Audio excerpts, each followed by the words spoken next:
분열. 그러면 이규진 의원님, 뭐 단도직입적으로 궁금해서 여쭙니다. 선택적 복지가 좋은가요? 보편적 복지가 좋은가요?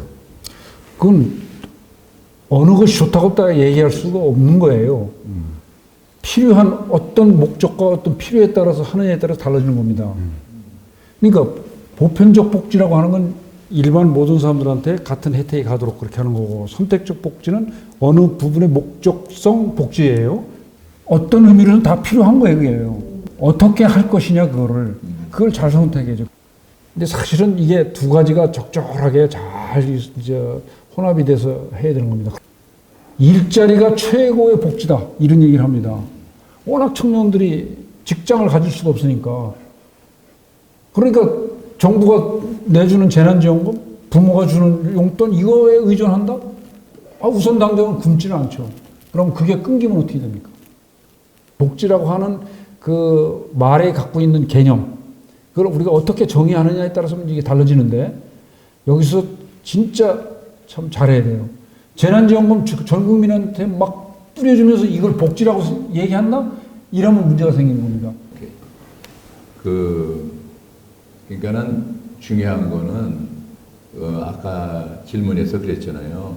선택적 복지냐, 보편적 복지냐, 그럴 때 중요한 거는 균형을 가져야 되고 목적에 맞아야 되는 거예요. 포인트는 목적이 뭐냐. 근데 목적에 대한 질문을 아무도 안 하는 거예요.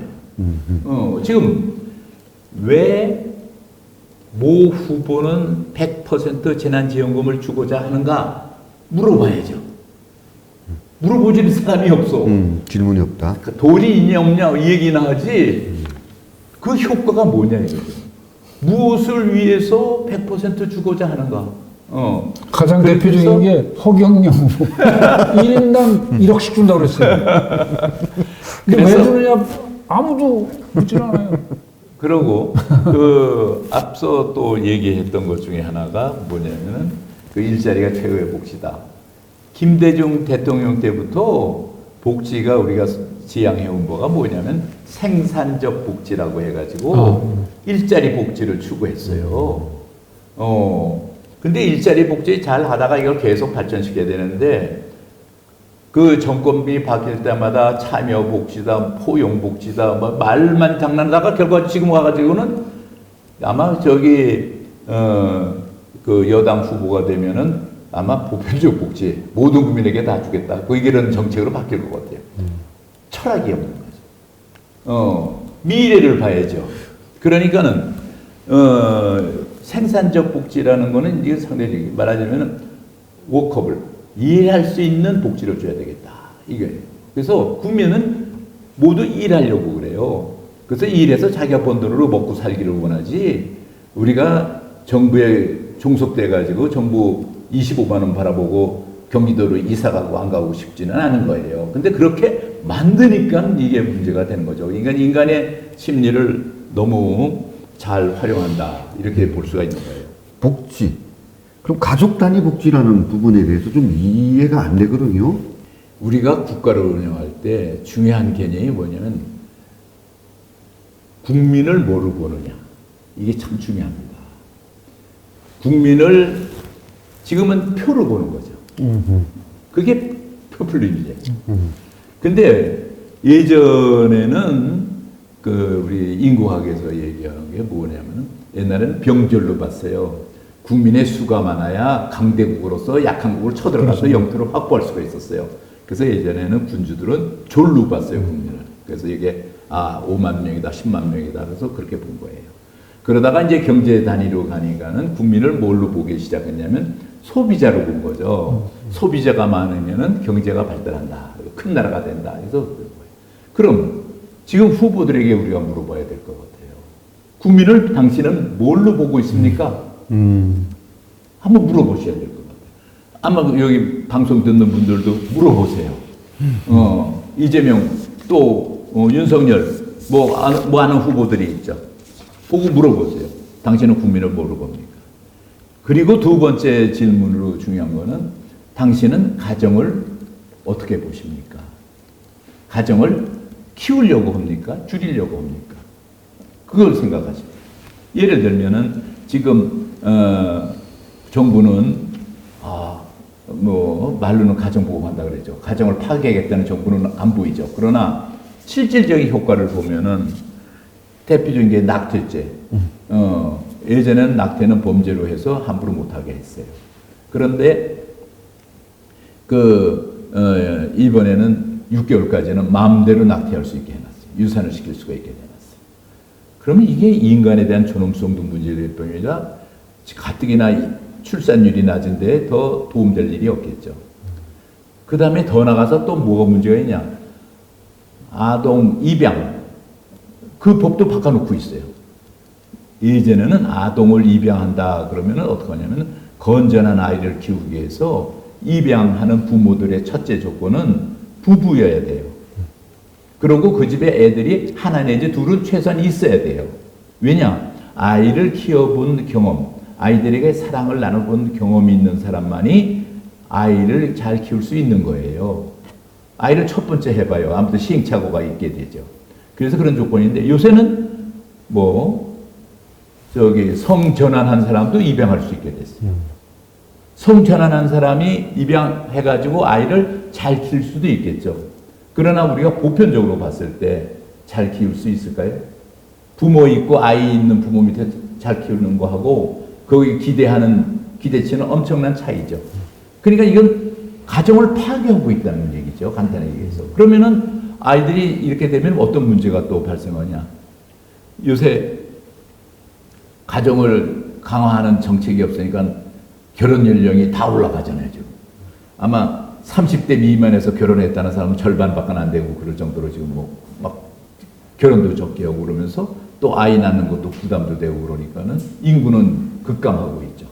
그 노동시장도 지금, 외국 노동자로 인해서 또 이제 왜곡되는 현상도 나타나죠. 그래서 우선 가족이 붕괴되고 있어요. 그러면은 이게 왜 복지에서 중요한가? 아까 질문한 것이 그 내용인데, 가족이 있어야 그게 예를 들면 같은 100만 원이라고 하더라도 아동수당 1인 100만 원 해서 주는 거하고 가족 단위로 아이 있는 그 가족을 줘가지고 그 100만 원이 돌아가게 하는 건 효용성에는 엄청난 차이가 있죠.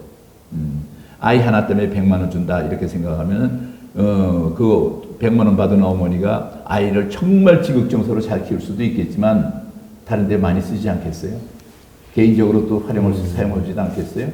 그러나 그 가족에게 100만 원을 줘가지고 정말 그 프로그램이 잘 돌아가게 하고 거기에 사회복지사들이 적절히 관여해가지고 지도해 나간다면은 훨씬 가정이 살죠. 가정은 사회를 이루는 기초 단위입니다. 기초 단위가 파괴되면은 아까 얘기했지만 개인과 국가만 남는 거예요.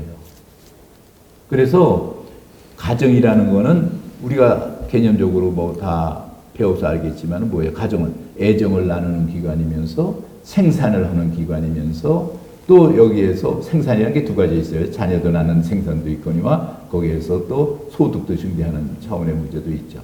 그래서 이 가정의 다양한 기능성을 강화해가지고 우리가 가족을 강화해야 된다. 이제 그런 차원에서 저는 가족 복지를 갖다가 강조를 하는 거죠. 그 다음에 이제 셋째는 그 사회단체. 아까 얘기했지만 각종 사회단체가 제일 활성화돼야 돼요. 근데 그걸 갖다가 일부 정치인들은 또 사회단체를 갖다가 자기 종속화해가지고 표하고 연결시키는 분들도 있더라고요. 정치단체로 만들어버리는 거죠. 그렇죠. 그래가지고 자기 수중화에 집어넣어요. 이거는 아주 나쁜 모형이 되는 거죠. 그래서 지금 사회가 원활히 돌아가기 위해서는 여러 가지 종교단체를 비롯한 사회단체를 갖다가 활성화시켜 주려고 하는 노력이 필요하다. 이렇게 생각해요. 그 중에 중심에 가정이 있다. 이규진 의원님, 그동안 지금까지 우려점을 많이 말씀해 주셨습니다. 제언을 좀 해주실 수 있을까? 어떻게 가야 된다? 예, 그 복지와 관련돼 가지고는 물론 이제 아까 우리 김 교수님이 포퓰리즘으로 이게 악용되고 있다 이렇게 말씀하셨는데 물론 정치권에서 물론 복지 문제를 외면할 수는 없어요. 당연히 그 나라를 운영하고 국민을 보살피기 위해서는 소위 국태민안 하려면은 복지가 필요합니다. 이 복지 전문가들을 그분들한테 맡기면 되는 거예요. 그분들이 이 사회 문제에 어떻게 해결할 것이며 이 복지를 증진시켜서 국민들을 최소한도 기본적인 문화생활을 할 수 있는 수준까지 끌어올리려고 하는 그런 방법, 그거 다 알고 계세요. 그런데 현실적으로 이 정치인들, 이 정치적인 어떤 그 셈법으로 이 복지 문제를 자꾸 접근을 하려고 하다 보니까 이게 황당해져 버리는 거예요. 뭐 한 예를 들어서 우리 당 이름도 모르겠습니다만 허경영이라는 그 유명하신 분, 이번에 그전에는 뭐 1,000만 원, 이번에는 대통령 당선되면 1인당 1억 원씩 준다고 얘기 나왔어요. 전부 복지를 돈으로만 생각하는 거예요. 그것도 무슨 뭐 재원 뭐 그런 것도 얘기가 없어요. 표만 얻으면 되니까. 그러니까 이런 식의 복지 정책에 접근하는 건 안 되고, 이제는 아주 간단한 겁니다. 복지 문제는 복지 전문가들이 있어요. 그 복지 전문가들한테 이걸 맡기면 됩니다. 그러고 정치적 접근을 해서 포퓰리즘으로 복지 문제를 왜곡시키면 안 됩니다. 복지는 복지대로 가야 되는 겁니다. 그리고 정부는 거기에 필요한 어떤 여건을 마련해주고 재정을 확보해주는 그 역할만 하면 되는 겁니다. 네. 교수님, 마지막으로 또 전문가로서 국가의 어떤 복지 시스템과 복지 정책에 대한 제언을 좀 한번 해주신다면요? 그 이번에 대선 후보들이 정말 진지하게 스스로 국민을 뭐로 보고 있는가를 좀 묵상을 했으면 좋겠습니다. 그래서 정말 복지라는 것은 국민 생활을 위해서 하는 것이지 자신들의 표를 위해서 하는 것은 아니다 하는 것을 깨달았으면 좋겠고요. 둘째는 복지를 다 쪼개가지고 나눠서 어디에 얼마 이런 개념이 아니라 아까도 얘기했지만 가정을 강화할 목적 뭐 이런 식으로 특정 목적에 따라서 공약을 좀 개발을 해줬으면 좋겠어요. 그래서 어느 하나의 제도라는 거는 다른 제도에 연결이 돼 있죠. 근데 지금 보면은 그 연관이라 단세포적인 선거 공약들을 내고 있다. 이렇게 볼 수가 있어요. 말하자면은 우리가 교육을 시켜도 정말 청년들이 자유롭게 시장에 나가서 일할 수 있는 능력을 향상시키는 교육을 시켜야 되는데 교육이 투쟁적으로 싸우기는 이런 교육을만 시키면 안 되겠죠. 오히려 교육을 통해서 가정 또 사회 일원으로서 어떤 역할을 해야 되는가 하는 것처럼 복지도 그 국민 생활이 이게 어떻게 돌아가느냐 또 어떻게 어떤 방향으로 가야 될 것인가를 생각하고 이제 정책을 펴야 되지 않는가 이런 생각이 듭니다. 그래서 어떤 공약을 나열해가지고 뭐 어떤 게 인기가 있겠다 이런 데 초점을 두시지 말고요.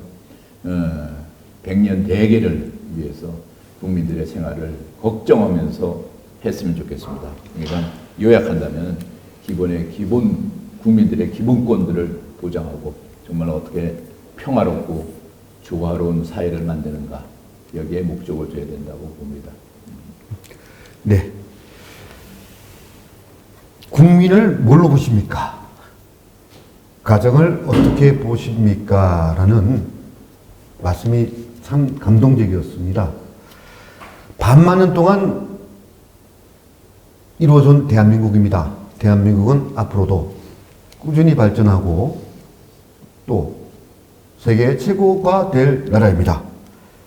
정치적 목적과 포퓰리즘이 아닌 진정 국가를 위한 복지정책 꼭 필요합니다.